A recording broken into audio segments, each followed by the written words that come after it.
Hello Imibalians, you are joining us on day 3 of the Imibala Music Festival online. Today our keynote panel is what can be done for the South African music industry to thrive. The panel features Shane Durrant, lead singer of Desmond and the Tutus, and DJ Akio.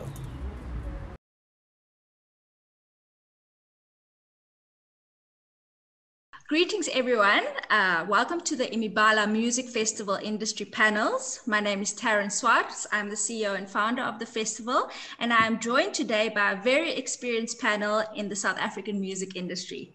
For today's topic, we will be discussing how can we make the South African and African music industry thrive. And it is my absolute honor to introduce you to our special guest, whose collective wealth, knowledge, and experience will add great value to the discussion. Thank you guys for being here. First off, at the top left corner, we have Shane Durrant. Shane is the lead singer of Desmond and the Tutus, one of South Africa's silliest, weirdest, funniest indie rock bands. Desmond and the Tutus has headlined every major festival in the country and even toured the world a bit, garnering a loyal following in Japan of all places. As the band readies the release of its 4th album for December 4th, 2020, they are getting weirder than ever before with their marketing tactics. Welcome, Shane. It's an honor to have you. Thank you. Good to be here with you guys. And I'm also a big fan of Desmond and the Tutus, so it really is a great honor to have you. Next up, in the bottom corner, we have internationally renowned DJ Akio Kawahito. DJ Akio is an internationally recognized hip-hop DJ and one of South Africa's most influential contributors to the genre. Akio has been nominated 3 times for DJ of the Year and Promoter of the Year at the South African Hip Hop Awards and has been listed in Plugs magazine's top 100 most influential people in urban culture in 2017 and 2018. Akio has performed at some of the world's most iconic events, including Everyday People, Low End Theory, South by Southwest, Rockin' the Daisies, and Opikopi. He has opened for international acts such as Swiss Beats, J. Cole and TLC, Kendrick Lamar, Lauryn Hill, TLC, Anderson .Paak, Masego, Tom Misch. His repertoire includes being the creative director of the Cool Out brand, to consulting with big brands like Jägermeister, Sprite, Play, and Play Energy Drink. Thank you so much, Akio. It's so wonderful to have you. Thanks for having me. And on a personal note, I know Akio from 2017 when we first met and we both performed at the SA Indies Music Week. And then Akio went on to perform at the South by Southwest Festival straight after that. And with Shane, I know Shane through another mutual contact in the advertising world as well. So it's so wonderful to have you guys both here. No doubt. Great to be here. What up, Shane? Hey, what's up, man? Okay, guys, so our topic on the panel for discussion today is how can the South African and African music industry thrive? And due to the global pandemic, musicians have been impacted worldwide with the halting of festivals, live gigs, and performances. However, situating the music industry pre-COVID, it has also had its fair share of challenges as well, globally as well as in South Africa. So, Shane, perhaps we can start with you. Could you tell us how did Desmond and the Tutus make it in the South African music industry, which is quite a difficult industry to crack? Yeah, I guess the terminology "make it" is kind of strange to me because I feel like making it is not like something that you do once off. It's something that you're continually doing, which is kind of you making it work as you go, and no one single event or moment in your career will kind of solidify you forever. So making it to me feels like a journey that you're on constantly. But yeah, if we go back in like the timeline of our career, like we started back in about 2005. And when we started the band, just kind of having a good time, at a friend's house, and it kind of like started to feel like there was something there, so we started to like put a bit more effort in, and what was kind of happening around the same time is that the internet was becoming more of a tool for musicians to use and for fans to discover new music, whereas previously, in the 90s, it was all about CDs and magazines. And, in the early 2000s, the internet really took over. And the early social network, MySpace, was really an instrumental tool for us in terms of kind of getting out there and getting in front of fans. So we managed to use that to our advantage, and we connected with a lot of people on MySpace. We were super active on MySpace, like instead of handing out flyers outside bars and that kind of thing, which is the old school way of promoting your gigs, we would just be like talking about it on MySpace. And I mean, it feels kind of obvious to say it now, like, oh, we advertised ourselves on the internet, but back then, people really kind of hadn't figured out like how to use the internet well yet, and so we made a lot of great connections through MySpace, and a lot of them are we still in contact with a lot of people today. So you mentioned Japan, like we've got a really great following in Japan, and that's because of years ago a connection that happened via MySpace. We made contact, or someone from a label in Osaka found us on MySpace and put us on his label. And yeah, so we've been to Japan a bunch of times with him, and we've met a lot of people around the world, like promoters and a lot of them that we're still in touch with in Sweden and the UK. These are all contacts that kind of happened via the very low tech, low key message board space of MySpace. And so it was really it was kind of lucky that we came up around the same time that the internet was people were using that to discover music. So yeah, I mean, God bless MySpace, right? Oh, wow. That is so interesting. I mean, yes, growing up, you would hear about MySpace and people were starting to get involved. But of course, now we're completely, 15 years later, we've become so much more digitalized in the digital economy, especially now with the onset of the global pandemic. So it's quite interesting how you capitalized on that when it first came on. And now 15 years later, it's kind of like, you were like on the precipice of the future, and now we're kind of a little bit in the future. So Akio, coming from the perspective of being an events promoter as well as a DJ, what are some of could you explain to us how you also got into the music industry, and especially in the South African music industry? Well, I've always kind of been into DJing. So back when I was a student, I was kind of the student DJ, did all the res parties. I had a weekly event. This is when I was living in Amsterdam. So I think I did every Wednesday at this one club. And all the students would come through. So I got a bit of a reputation of having like access to the student network. So anytime people wanted the students from the University of Amsterdam, they'd book me. So that's kind of how it started. And then worked for a bit, moved to Cape Town. And DJing was just kind of like a thing on the side. And I started this night at Waiting Room called Cool Out Lounge. So this was back in 2008. And Cape Town has always been kind of like considered the home of hip hop in South Africa. But, everything kind of goes in phases. And that was kind of a down phase in Cape Town, where there wasn't really any big parties. There wasn't like any hip hop on Long Street. It was kind of like relegated to like underground spaces, and we managed to put together this event in a really nice venue on Long Street, and we made it pop off. So then at that point, global recession hit, I think 2008, 2009. So I just figured I'd focus on music because that was kind of popping off at the time. And I went full into DJing, and then eventually started bringing some international artists down. Back then, I think the dollar to rand exchange rate was like 6.5 to the dollar. Now it's like 16. So, we had really good favorable economic conditions in terms of bringing international artists. So we started bringing all these underground artists from the US, like guys that I used to listen to. You know, back then I still, you know, a lot of the music we still did was underground. We weren't really commercial then. Even though the exchange rate was in our favor, we still lost money on pretty much every single one.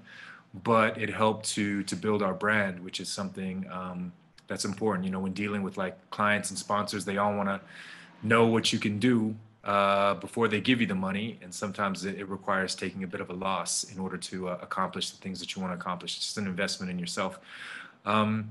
And then from there, I moved to Joburg once I felt like I'd reached the ceiling in Cape Town, and continued cool out, started getting into artist management. Then I decided to manage myself, focus on myself as a solo artist. And now I run events under my own brand and consult under my own brand. Thank you for that, Akio. So what were some of the challenges that you have experienced, you and Shane? Maybe I'll direct this at Shane. Sure.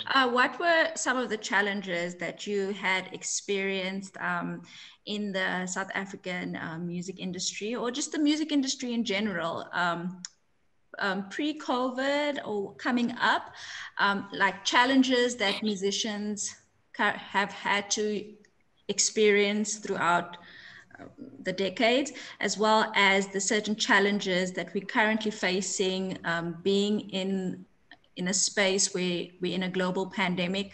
The gig economy is kind of almost shut down in a certain aspect and being overtaken by the digital space.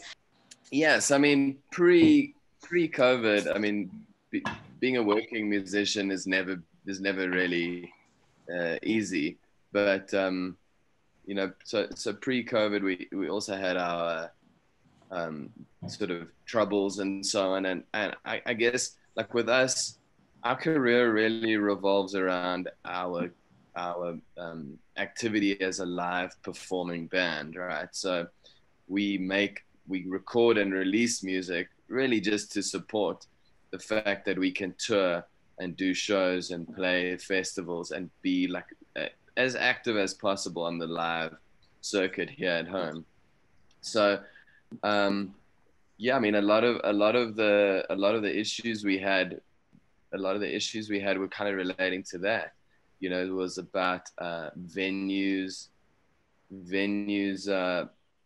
kind of not lasting was something that I've noticed in the last few years, is that a lot of venues had started shutting down, and venues that would be really supportive of artists, you know, they'd be around for a couple of years and they just wouldn't be able to crack it, you know. So an example of that, there are probably two great examples of that, a venue in Durban called Live and a venue in Cape Town called The Assembly. These are two venues that were just really instrumental to live music in these two cities, and in a lot of ways became like the epicenter of live music, and not even just live music, like party culture and that kind of thing. And so when you know, it's really disheartening when venues cannot make it work, you know, because we really rely on them. And so you know, when the Assembly shut down, it was a massive blow, because all of a sudden here's a club that we would tour to, you know, maybe 5 or 6 times a year, and that's how we would service like our people in Cape Town, and it's kind of just disappeared off the face of the earth. And you know, it's not like somebody just opened up something else that was as culturally important.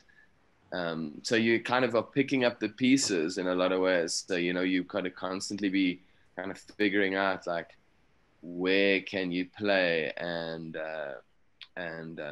you know, that kind of thing. So yeah, I think that's like an ongoing thing in terms of live music, is like places to play, you know. And so my heart goes out to venue owning people, because it's not easy. I mean, what we do is not easy a lot of the time, but owning a venue, I think, is especially difficult. And I mean, we've seen this worldwide now, as we start to see like the impact that COVID has had, which is just venues and clubs and bars are just shutting down left, right, and center. So it's just a real shame. And Akio, with what Shane has mentioned, what are some of the challenges that you have had to experience prior to COVID and currently during COVID? I mean, just as live performances has halted, DJs especially attract also huge crowds and depend on festivals and touring and venues. So what are some of the challenges that you've had to experience prior to COVID in the music industry in general, and the current challenges that the global pandemic has brought on? I think prior, it's the same thing that all artists kind of deal with. You know, like Shay mentioned, venues. For us, it's also like quality venues, shady venue owners, shady promoters, finding good people to work with, venues that have decent equipment, and then, man, other challenges. I mean, there's just, you know, competition within the industry, trying to make sure that you're getting your music out. I think post. The biggest thing for us is the capacity limits and the curfew. Like in terms of activity, I'm probably about as busy as I was before. But that being said, we're having to, like, a lot of the events that we run, like Stress Free, for example, we had a really incredible venue. And for me, when I have my promoter hat on, when we're creating a new event concept, the venue is one of the most important things. One of the things that we always look for is a space that nobody else is using. We don't like to go to venues that everybody else uses because we like to curate a new experience. So we found a really great venue, built the brand identity of the event around that venue, and then they closed down after COVID and they didn't open up. So we had to find a new venue. So that's one challenge, you know, is having to find these new spaces. A lot of places closed down. I think the capacity thing as well. So we do a lot of big shows. So we do an annual event called, well, first of all, our big international concert that we do every year called Alchemy, where in the past we brought like Tom Misch, Anderson .Paak, like that isn't going to happen. You know, you can't make the money necessary to fund a concert like that off of a 500 person limit, which I'm also, you know, I fully support, you know, the restrictions the government have in place. It's for our own safety. So it ain't that. But now we're going to do our other event, like Everyday People.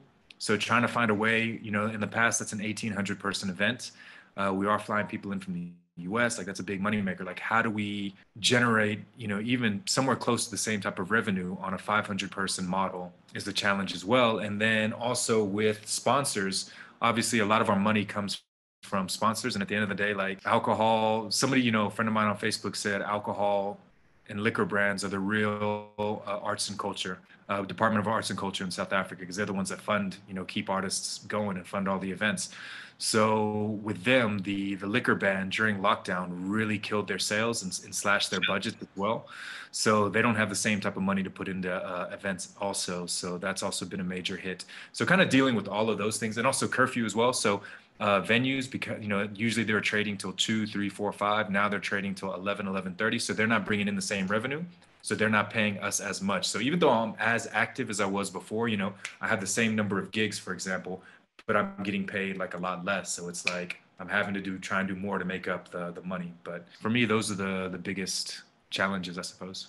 Akio, I think we can all relate to that. Definitely, it has been quite a big challenge for artists across the world, all these challenges that you've mentioned. And with these challenges, I mean, out of difficult times, out of adversity comes great opportunities as well for innovation.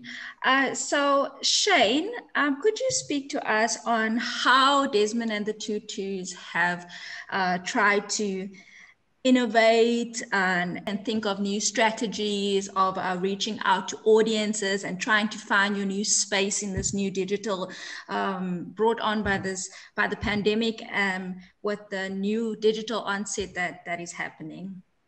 Like I mentioned, our band's career kind of revolves around our live activity. And so, you know, we've been getting an album ready for the last, say, 2 years, and we were ready to launch it in the beginning of this year. And then, COVID hit the world, so we kind of put that on ice. And but we can't just not release an album, you know, so we had to kind of think of ways to just make it interesting. And so Yeah, in the past we would have toured quite a lot to support the release of an album, but obviously we're not doing any of that. Yeah, I mean, like just for interest's sake, like we most years we do about 40 or 50 shows a year, and this year we've racked up a grand total of about 3. So yeah, pretty quiet year here at Desmond HQ. But yeah, we gotta just roll with the punches, and that's what we've tried to do with the release of our new albums. So yeah, like in the past, what we would have done, especially around an album launch, is we would have done kind of interesting shows. You know, so in the past we've played gigs at like, we've just found cool places to play at. Like we found a bowling alley once, and we like set up the stage at the side of a bowling alley, and like everyone had to come out and find this weird like rundown bowling alley, and it was kind of just a weird experience to give people around the occasion of releasing an album. So kind of wanted to do that, but without the gig element. So you know, like two things we've done this year to sort of get our fans interested in the album is that, well, the album hasn't been out yet.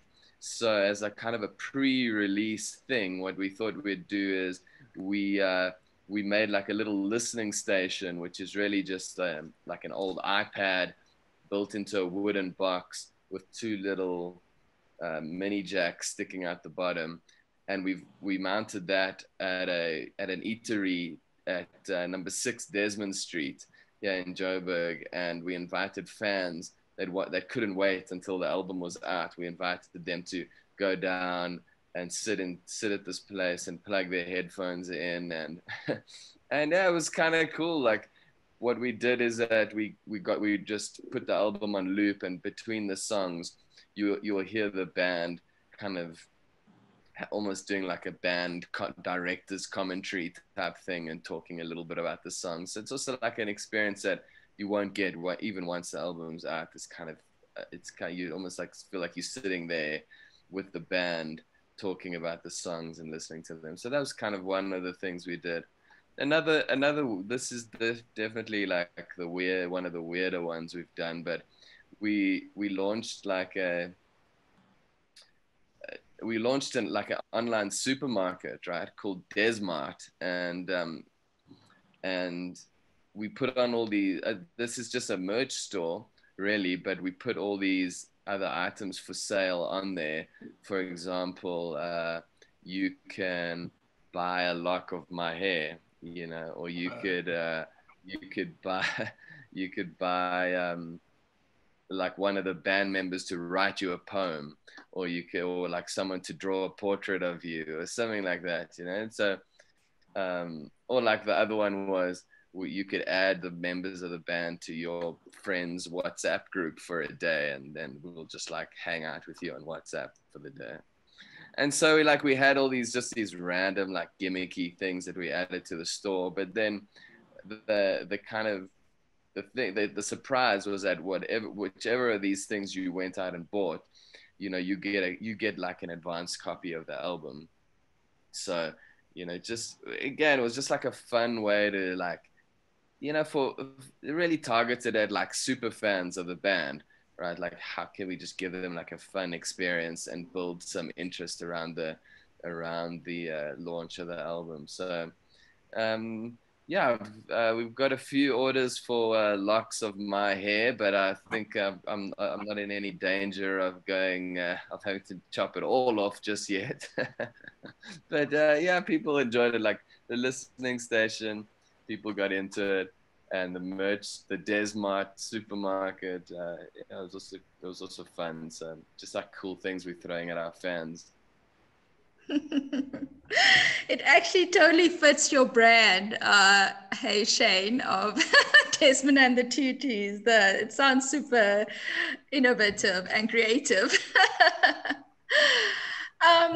Akio, you've also done some interesting things with regards to innovation. I mean, I feel like artists we're kind of forced to innovate during this time period because we're not able to do what we what our living is to perform and tour and do things like that. So what are some of the ways that you have had to innovate and use some of the digital strategies to engage with your fans? Like Shay mentioned, super fans. I mean, I think many have to rely on the super fans as well that support you. So yeah, could you talk us through some of the things that you've had to innovate? From our side, it was, during lockdown, it was all streaming, like digital, social media. So it was finding ways to connect via social media. So there's a couple different things that I did. One was I started doing these skits. So one, I did this series of like DJ related skits, like how to greet a DJ while they're DJing, because it's just like something that people don't know. People will come up and try and have a conversation with you while you're working. So that was just like a PSA. Those really popped off. Just like a few other things like that. Coming up with like funny ways to engage, because these are all like ideas that I've thought about doing for a while. But with life, you don't have time to shoot these skits. But during lockdown, I had my video camera, my mic. Lighting. So me and one of my business partners, we just went through and shot a bunch of them. So those got a really big reaction. I want to actually start doing them again. It's just difficult to find the time. And then the other thing is we started doing like the live DJ set streams, but I was a bit slower to jump on it. Like as soon as lockdown happened, everybody started doing them, and I didn't really want to do it immediately. I wanted to take some time to figure out how I can do it and how I can do it differently. I didn't want it to be, my phone next to a speaker in my flat with like just the walls of my place, So we figured out how to get good sound quality, which was we had to buy like an interface that connected directly from my mixer into the interface into my phone. So we're getting a direct feed. And then I live downtown in Joburg, so we utilized the rooftop space. So we would build basically a set on my rooftop, and we would do sunset streams on Sundays. And then on top of that, the other thing was I didn't want to create a piece that was standalone. I wanted to create, if I was going to invest in creating something during lockdown, it had to have something that could carry on beyond lockdown. It's not about just thinking in the present. It's also about thinking about how it can relate to the future. So I've been wanting to do this like R&B and soul night for a while. So I figured that all my streams that I would do during quarantine, I would hashtag them as a brand called Strictly Soul. And it's, old school, new school, trap soul, everything. And then have my sets stick to a very specific theme, and then build a fan base around that concept and that brand, with the intention of, once live events were possible again, I was going to find a venue to launch it, so that when I launched it, it already had an established name, it already had an established following. It wasn't going to be like starting over. When you start a new event or brand, like it takes time to build it up. But I had already had 3 months of building it up before we even physically launched it. So that was the concept. And then once we launched it, we've been doing it, I think like 7 weeks now, but it's already packed. We're lining up a sponsor for it. Like it's every Thursday, so it's going well. So that was, for me, one of the things was taking a concept that I've been wanting to do for a while, turning it into a streaming platform, and then from there transitioning it into a live platform. And then in addition to that, the streams got picked up by one of our clients, which is Beefeater Gin, for another brand that I do called Stress Free. So now this month they have us recapturing this rooftop stream. So for the next 4 weeks, I'm doing the rooftop streams again, but this time I can have a guest DJ on, and now myself and my partner, who's filming everything throughout the quarantine process for free, now everybody's getting paid for it. So, I think it's just establishing something, figuring out a way to make it work. And then also the biggest thing is like, how do you separate yourself from everybody else that's doing it?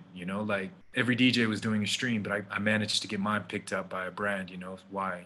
Because we invested the time to make it different. So I think that's one of the things you always have to think about is, no matter, you can always come up with new concepts and fresh concepts, but a lot of times things that you want to do, maybe someone's already got the idea, someone's doing it on a smaller scale that nobody knows about. Like, how are you going to make it more unique, better quality, reach more people? Yes, definitely, Akio. I think, yeah, that's very interesting. All those innovative solutions that are coming. Artists have always been creative, and we've also had to be very resilient because it's quite a tough industry. So it's just quite interesting to see the innovation. even festivals abroad, drive-in festivals and different things that are taking place. Shane and Akio, before we wrap up this section, we have a few questions from some of our followers. And this question I'm going to direct at Shane. It's from Taryn Carola. She's from Port Elizabeth. She's also one of the Imibala artists. She's asking, if you could change anything about the music industry, what would it be? Huh. Yeah, I mean, I don't know. I guess something that stands out for me is just we need to just connect fans with the music that they love, right? And I think if like often the musicians and the people creating the music, there's like a disconnect between us and the people that want to hear it. So if I were to have $1 million to throw at something, I would try to solve the problem, which is all about how do you connect fans that love a certain type of music with with that kind of music, and how do you connect and make kind of an impact that lasts longer than just stumbling across a song on a Spotify playlist, for example, or hearing a song on a TikTok video or whatever the case is. In the past, I guess, when we used to discover music as kids, it was like I'd ride my bike to the CD store and I'd look out for like 2 or 3 albums that I'd read about in whatever magazine I'd seen, so like the investment into like buying music was just a lot more, I was just way more invested in something that I put my money behind. And so I'd love to see some kind of return to that kind of culture, which goes beyond the kind of throwawayness of music that has developed around like the way people engage with music on streaming and YouTube and so on. I don't have the answer. So if anyone's got any ideas, let me know. I think, Akio, you can also relate to what Shana said, going to the CD store. Are you saying I'm old? We're all old. Yeah, I can remember going to buy tapes. That's how old I am. Yeah. Okay, maybe not tapes. I'm not quite there at the tapes yet, but I do remember that YouTube wasn't even a thing when I grew up. So, okay. With that said, Akio, I have a question for you here. It's from Dr. Felix Donkor. He's from Ghana, and he's asking, virtual concerts are slowly becoming popular, becoming new avenues for musicians to sustain themselves financially. Do you think live shows will become totally obsolete? I don't. I think that people, at the end of the day, there's online concerts never gonna do it justice. I mean, obviously, if like the production quality is incredible, and also like, maybe when you look at like what Beyonce did when she put out at Coachella, but that had so many more elements to it than just the concert itself. But also the production value was so incredible. I think at the end of the day, people still want to go in person. They want to hear it. They want to feel it. I look at a concert in the same way that I look at a movie. We can download any movie that we want to watch at home on our computer or on our TV. But when I go to a movie theater, a lot of times it's for something visually impactful. I'm going to like the IMAX 3D. Because I want to hear it like it's full, get as much out of it as possible. So I think I don't think online concerts will ever take over the live experience. So I'm a firm believer that we're gonna slowly move back towards actual live events. I'm hoping that I'm pro-vaccine, so I'm hoping that all that comes through and we can kind of get back to a little bit more normality in 2021. But yeah, online concerts are good, but it's just like it's an appetizer. It's like a cracker. You know what I'm saying? It'll fill you up for now, but we want that steak dinner. Eventually. With the onset of the global pandemic, I read an article on The Guardian. It's saying that many musicians are now abandoning the music industry because of financial difficulties that they have to face due to the pandemic, as well as unable to do like even a quarter of the work that they usually do. Shane, what are your thoughts on What are your thoughts on that with regards to musicians abandoning the industry? I don't think it's totally unique to music. You know, like people around the world are losing their jobs. It's not like musicians have been affected way more than anybody else. You know, we have been affected, and there are still a lot of industries and other people, and with a lot of corporates downsizing, you know, a lot of non-muso people are also losing their jobs. So I don't want to be like, shame poor rock stars. We're battling, we're suffering out here. I don't think that, but in a lot of ways, I think musicians are more resilient than your average corporate workers to this kind of change, because making it in the music industry is so difficult. You know, so if you've made it this far, like, of course, you know, to pivot to another industry, or even just to pivot within your own industry, is not as much of a shake-up maybe to musicians, because we are so used to dealing with an industry that is constantly evolving and constantly changing, and we have to be the types of people that are willing to just roll with the punches and figure it out as we go along, and we're seeing a lot of that, you know. The other side of it is, I know that a lot of working musicians have always had day jobs and have always had side hustles and so on. So, you know, there's that's another side to the story, which is actually a good thing, because a lot of lawyers or accountants might have lost their job, but like an accountant doesn't have a side hustle as an accountant doesn't have a side hustle as a lawyer. You know, it's like way more difficult for them to make it out of something like this than a musician with a day job or a musician with a side hustle. So I get that people are kind of maybe moving away from music, but I don't think that spells disaster for music in general, because human beings will always gravitate towards music and towards live shows and events and experiences like that. And we're in a season now where a lot of that's not possible. So naturally there's like a downturn, but it's always got to shape up, you know, because the human race just loves music, and that's not a fact that's going to change anytime soon. Yes, Shane, I fully agree with you. I mean, many musicians, you go into it for the love, for the passion. And I think most of us know that it's a tough industry. It's a tough industry. And I think in a conversation prior, you also mentioned that, you know, it just shows the heart and the passion that we do have for music, that if it's what you're born with, you'll probably continue it irrespective of whether you make it or not. With that said, Shane, here's another question from Agata, and she's from Poland. It actually fits in with what you've just said.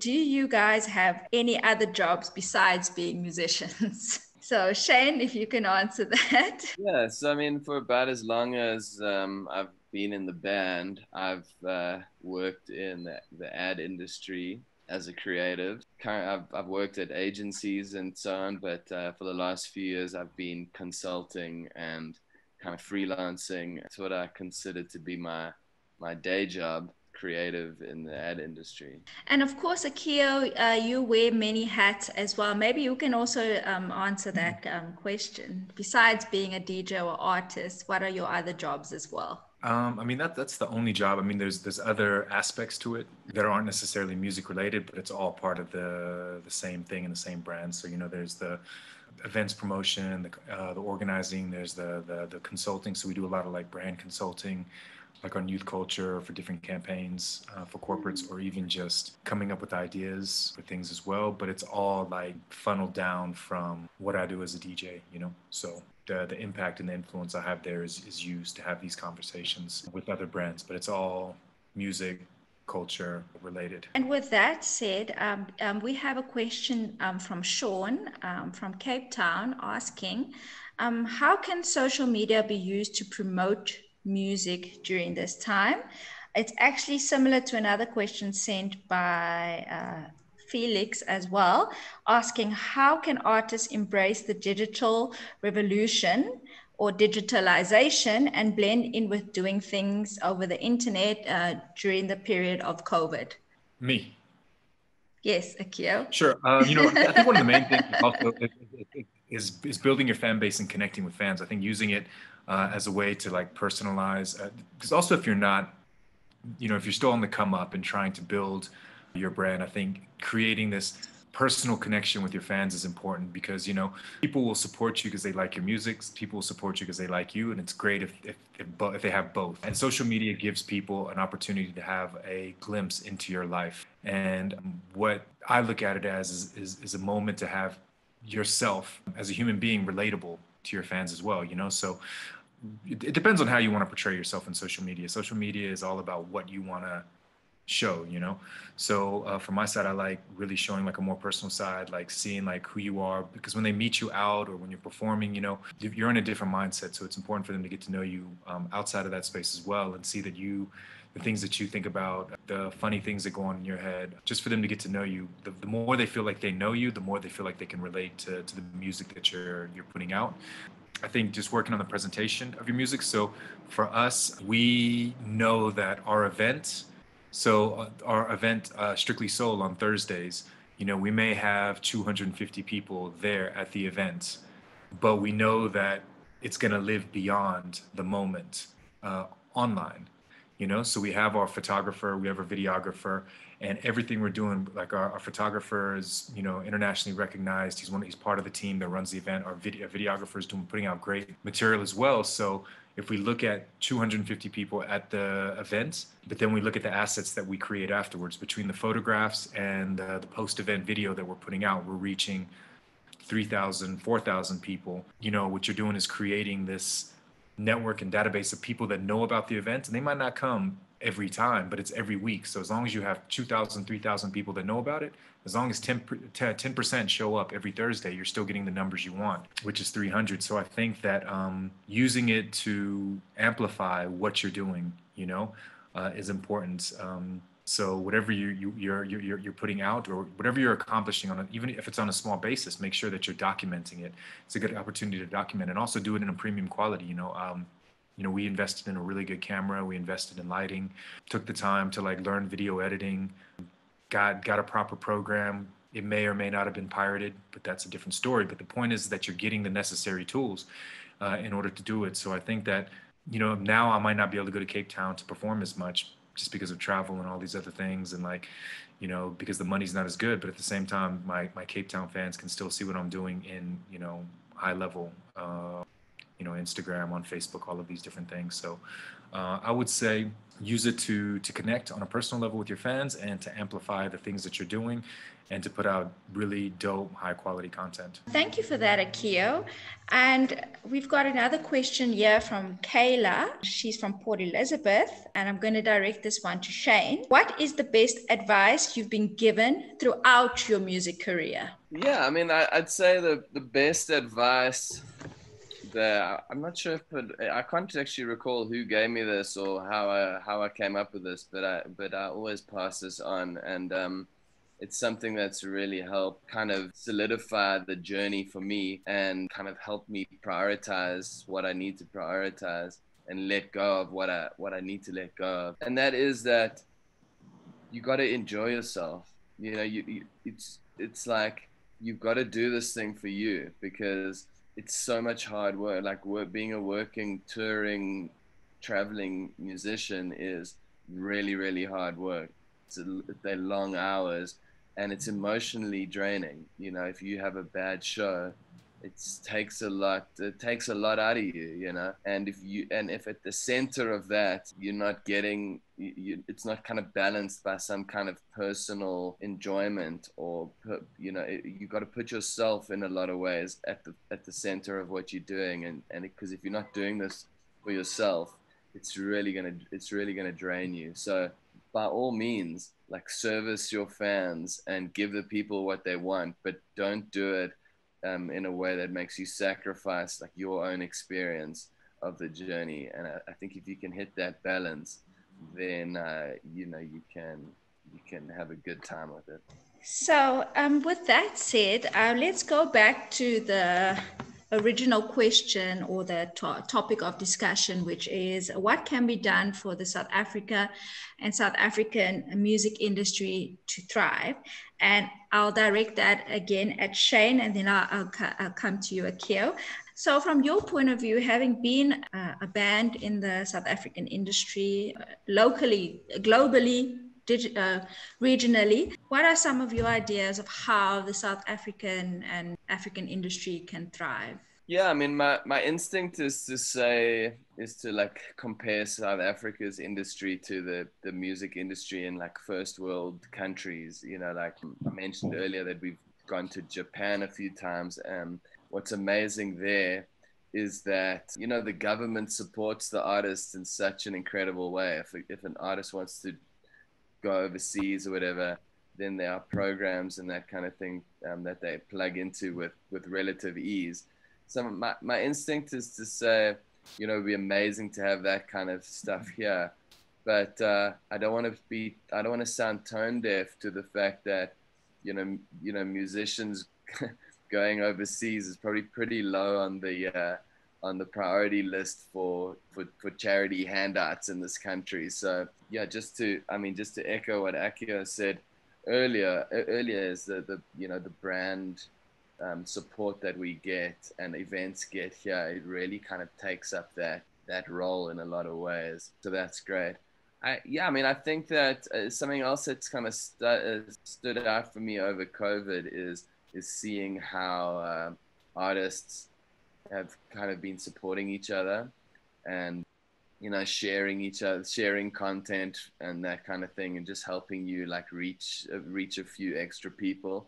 You know, in the past, I've always noticed that there's been like an underlying competition between artists and bands, and in like backstage, everybody's like, "Hey, great show, man!"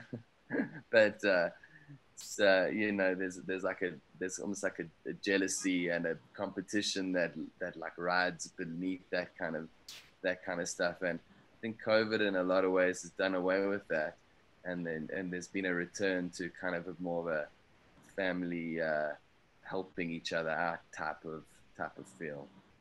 Definitely, that's very interesting. Yeah, like the spirit of Ubuntu amongst artists and artists helping one another.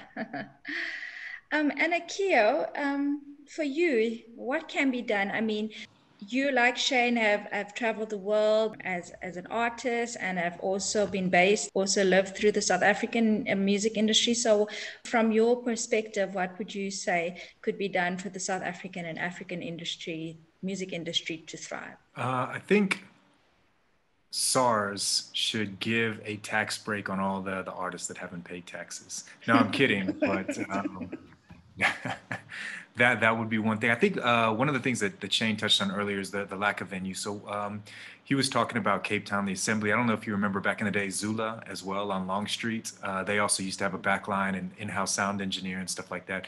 So I think from a hip hop point of view, like we're lucky in a sense that we're stripped down to a sense where someone can perform with just a DJ. But when we used to do Coolin' in the City, we'd always have a live band as well. So we'd have to pay for the backline, all of these types of things. But it was part of us keeping like a live element to music going. And I think that maybe, you know, who knows what arts and culture does or how music is supported. I haven't seen anything like that. But I know that for a while, I think arts and culture was giving some money to the Orbit in order to like help pay for live bands. But I think that would be dope too. Like we had actually approached government about having them contribute a certain amount to our rooftop events every month that would make sure that would cover our sound so that we could pay more for bands to perform. You know, the problem is like when it's, let's say I'm DJing for a rapper, it's just the two of us. You know, our fee is being split two ways. If you have a 5-person band plus manager, all of that, you know, the fees, the money doesn't go nearly as far. So having some type of support for the venue. So venues will always try and be cheap in a sense that they don't want to book a band because it's just going to cost them more in terms of sound and fees. So I think like maybe having some government support, because it is part of the culture, keeping musicians playing, you know, like that's one of the most important things. It's not just about rappers or the singers, you know, there's the support as well. I also think that, I mean, that's one of the main things is like the venues, you know. I think getting, you know, we were fortunate enough to meet through iMixa, and they've sent me, you know, to France, to the US, a lot of different places. So even when we talk about international touring, when I tour quite a bit, and whenever I go overseas, I play probably like 40% South African music, a lot of stuff that people don't know. So I really try and make sure that I'm introducing people to South African music, which is one of the most important things in terms of exporting our music. But a lot of that's done again. And alcohol is our arts and culture. You know, my Europe trips are paid for or funded by Jägermeister. But why can't we get something from arts and culture that's like helping to at least like cover the flights and hotel costs for us to be able to get our music out? You know, we talked about the camaraderie with musicians. I'm seeing now that most DJs are now, just because of the struggle, everyone's starting their own nights and as opposed to getting booked.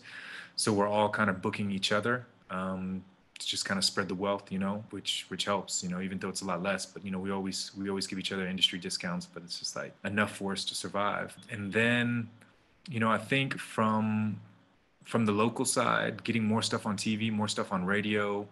You know, I didn't believe in the 90% quota rule at SABC because I felt like it was overkill. It was to the point where it was too much so that it actually hurt more than it helped. But figuring out some type of way of balancing the international to local in a way that doesn't contradict the outcome, I suppose.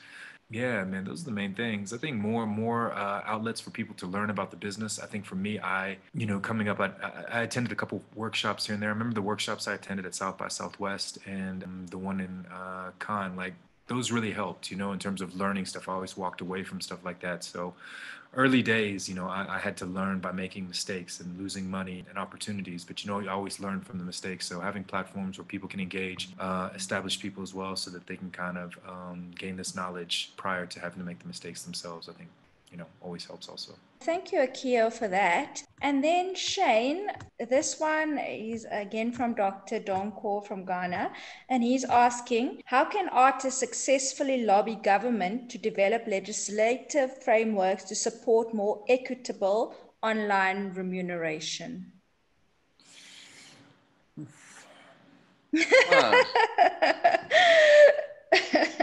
I just threw Shane. I don't know if that's a government initiative, to be honest, man. That could be more of a record label initiative. I'm not really sure. Shane, maybe you know more. Yeah, I don't know. I mean, in terms of artists like standing up for what they want, yeah, I've seen a little bit of this online. You know, with the royalty organizations are kind of always in hot water with somebody for not paying out or whatever the case is. And a lot of where that stems from is artists like come into the industry without a real knowledge of what to do and how to do it. So it probably a lot of this boils down to like educating artists and the people they work with early on to help them, you know what kind of things to look out for in their contracts, and also to look out for like what the royalty organization's responsibility is to them. And yeah, so on that note, like if we want something out of government, we really have to just know what we want, work together, and get out there and kind of figure it out. But I suppose the problem is that artists are generally like kind of selfish a lot of the time, you know. So it's like trying to get, you know, everybody in the same room to agree on something might be difficult. But something like COVID might change that, where we are seeing like a move towards, hey, like let's look out for each other, and going forward, hopefully we see a bit more of that. Yeah, I fully agree with you, Shane. And I mean, and also Akio, when he says that it's probably not even up, well, it should be up to government, but in the end that artists, okay, yes, Akio? I don't know how, who's the question from? Dr. what? Dr. Donkor. Felix Donkor. I don't know how they do it in Ghana, but we don't count on the government for shit here. Like that. Like there's nothing in the mute, like going to the government, like, yeah, I mean, it'd be great if they did something, but like something like that, like, did the government even pay the 350 Rand to people during COVID relief? Like, I don't even know. So it's counting on the government. In previous panels, they did bring up the mismanagement of funds, especially the COVID relief grant, and also that the industry is not as we are still kind of in a bit of an informal industry in some sections where it's not as regulated as other industries. So as a result, some artists didn't qualify, and the time frame to submit things, and yeah, a lot of mismanagement of funds, which is, yeah, it's actually such a pity, because arts is a like $5 billion industry. Or I feel like it probably will be, like Shane said, educating artists with regards to royalties, and maybe, I don't know, having a musicians union or something. I mean, where do we go to talk about certain issues? So that's why these types of platforms are so important to have these discussions. With that said, Shane, from this is now a different type of question. It's actually from me. I'm just very curious. So you said that you have quite a big a fan base in Japan. For me, that's quite interesting. I mean, coming all the way from Africa, the south of Africa, and having a following abroad. What has been like that cross-cultural, because here at Imibala Festival, we're all about cross colors, cross cultures.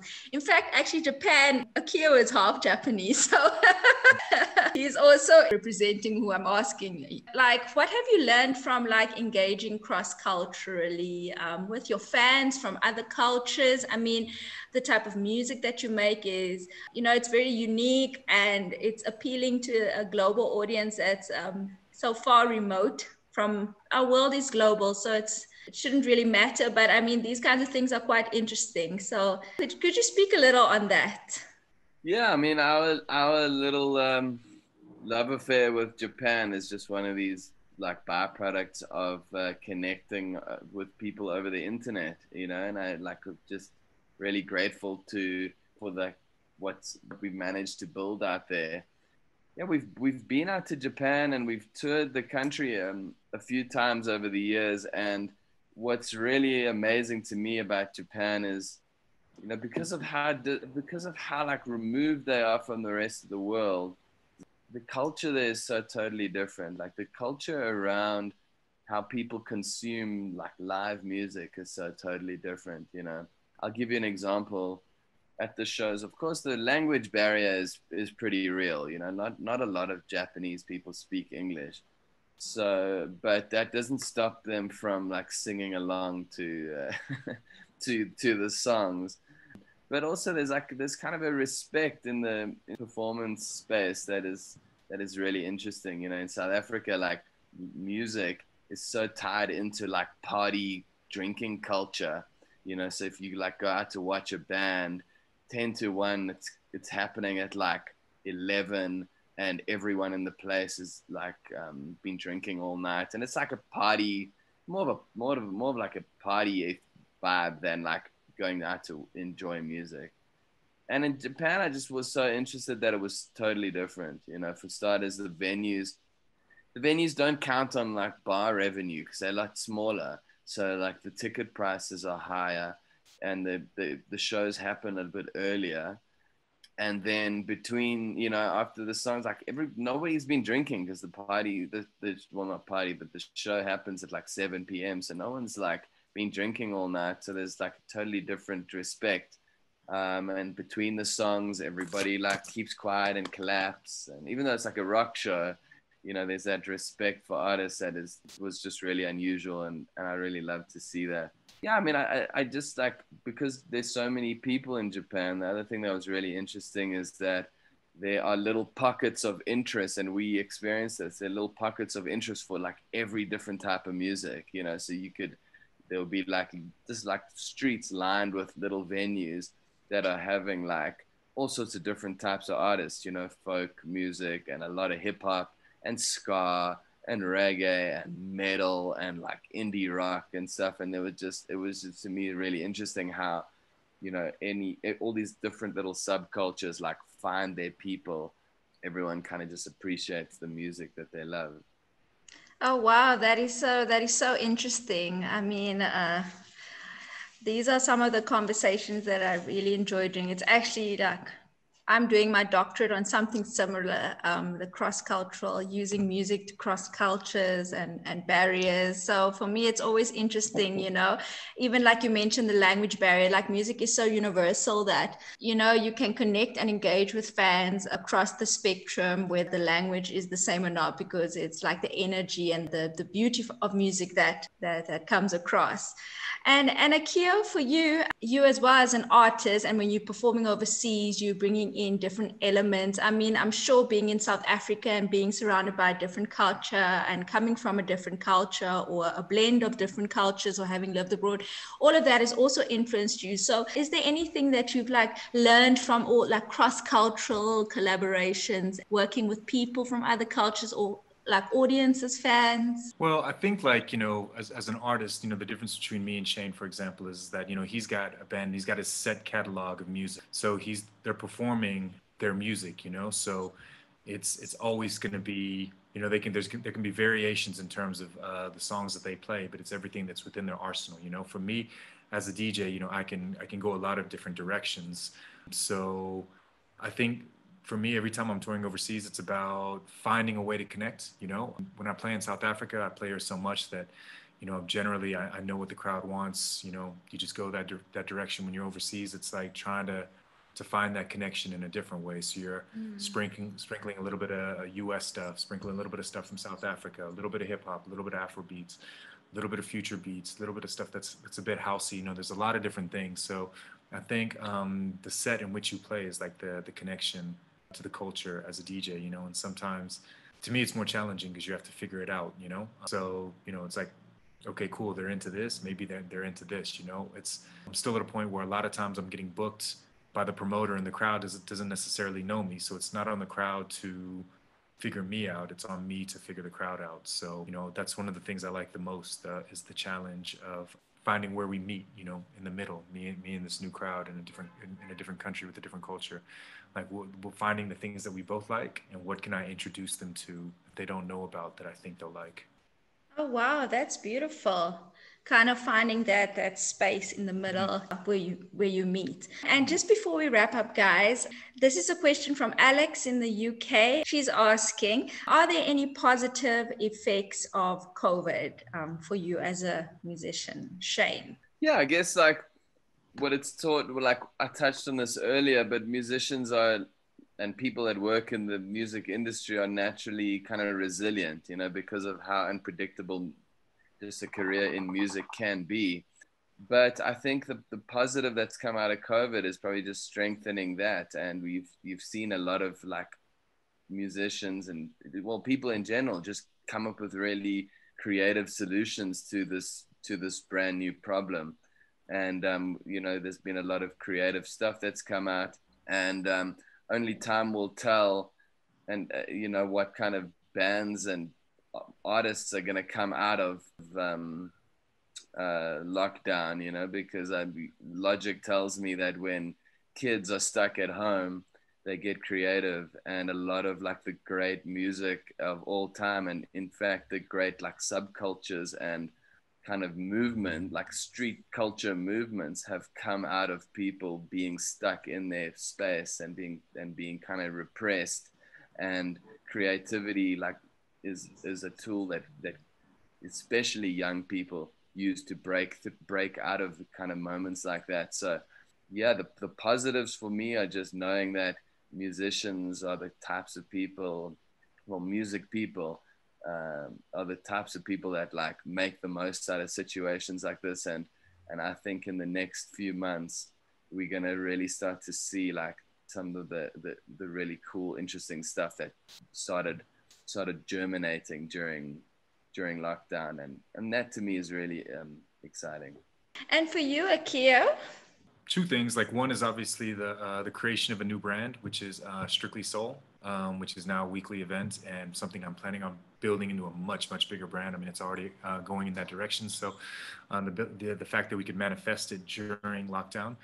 And another thing is just like the amount that I'm getting booked locally now. Like it's just, you know, my schedule's completely full when it comes to bookings. And I was talking to a friend. I was like, yo, man, like it's crazy that I'm getting booked more now than even just before COVID. And they said to me, yeah, but this is the first time you've been in the country for what, it was March, now it's for 8 months straight. They're like, when were you in the country last for 8 months straight? And I was like, damn, man, you're right. Like I'm not around that much. And they're like, when you think about it, COVID forced you to stay here and exert your presence more than you've done in 4 or 5 years, through all the streams, through all the contact, through the engagement, through all the events starting in August when we dropped down. And they're like, maybe the things aren't disconnected. Maybe there's a connection between you being actually more present in South Africa for the first time in a while and the success that you're having now. So I think maybe that's another thing, is that I've been more focused, with all the international stuff being off the table. I've been strictly focused on the South African market. So, I think that that's a positive as well. Thanks for that, Akio. And on a final note, so Shane, is there any words of advice that you would give to any aspiring musicians coming up and who look up to you and look up to your band and what you've achieved? And yeah, I'd say probably 2 things. So like with mental health in mind, I'd say like just try to, like, just to echo what I said earlier, like just try to, be selfish about it in some ways, like enjoy the ride and enjoy the journey and create for yourself and find meaning and happiness in doing that. And then like on a technical side, I'd say like get your affairs in order from the very beginning, like get a good manager, get someone that understands like what the law is and what the implications are for you, and don't get locked into any kind of relationships or contracts early on that are going to come back to bite you. And the same with royalties, like get signed up and log all your releases and stuff like that from the beginning. That's an investment in yourself. So yeah, like something practical there and something kind of emotional, which is just look after yourself, guys. oh, wow. Thank you for those pearls of wisdom, Shane. And Akio, any last words of advice you would give for us aspirant DJs or events promoters that are looking up to you and following you? I'd say one is like the best investment you can make is in yourself. So no matter how much money comes in, like make a decision that a certain percentage goes into like side, like, account, not like necessarily a business account, but like you're putting money aside from everything that comes in so that you can reinvest in yourself. So upgrade your equipment, that you have the money to shoot the video when you need to shoot the video, to focus on whatever marketing that needs to be done, to be able to pay whatever producer you need to pay to get the best beats. Like make sure that when you do start making money, you're not spending it all, because the industry, a lot comes in quick and then it kind of dries up fast. So you have to really spread it out and reinvest in yourself. So that's the first thing, is make sure you're putting money aside to reinvest in yourself. The second thing is like from the business side, try not to take things so personal. Like at the end of the day, it is a business. And like also that's something I did at the beginning, was I took a lot of like business things personal. And if you do that, you're just going to be angry in the music industry all the time. So understand what's business and what's personal, a lot of it's separate. And there's a lot of, times that I've had deals that fell through, or actually one of the biggest things is like appreciating no's, in the industry. When you're trying to get something and they say no, I think that understanding that it's better when people don't waste your time, like it's always worse than when people can't say no, or they promise to do things for you or this and that, and then they kind of string you along. So for me, if I can't help you, I just tell you no. So I think not being mad when people say no in the industry, like understanding that they're saving you time, and then understanding maybe why, maybe you need to work on this in order for them to say yes. It's not a personal thing. Oh, wow. Thank you so much, Akio, also for those pearls of wisdom. And I think with that, we've wrapped up our panel on how can the South African and African music industry thrive. And we've gotten such wonderful words of advice from our experienced panel. Shane Durrant from Desmond and the Tutus, lead singer of Desmond and the Tutus, and internationally renowned DJ Akio Kawahito and director of Cool Out. Thank you so much for being on the Imibala panel today, guys. It's been such an honor. Thanks for having us. It's been so wonderful having you guys, and I'm sure I could sit here all day with you guys, but I'm sure you've got You guys have things to do to go on to. But I thank you and appreciate you guys for taking the time out to add so much value to this discussion that's very much needed in this time, not only in the South African music industry, but globally, as artists are navigating through this kind of new norm of the global pandemic and the music industry and digitalization. So I thank you for your time, and I hope you guys have a wonderful day further. Oh, thank you. Good to meet you, Shane. Good luck with the album and everything. Oh, thanks, Yes. man. Yeah, I'm gonna come through to one of your gigs soon, dude. So put me on the guest list. Yeah, I got you.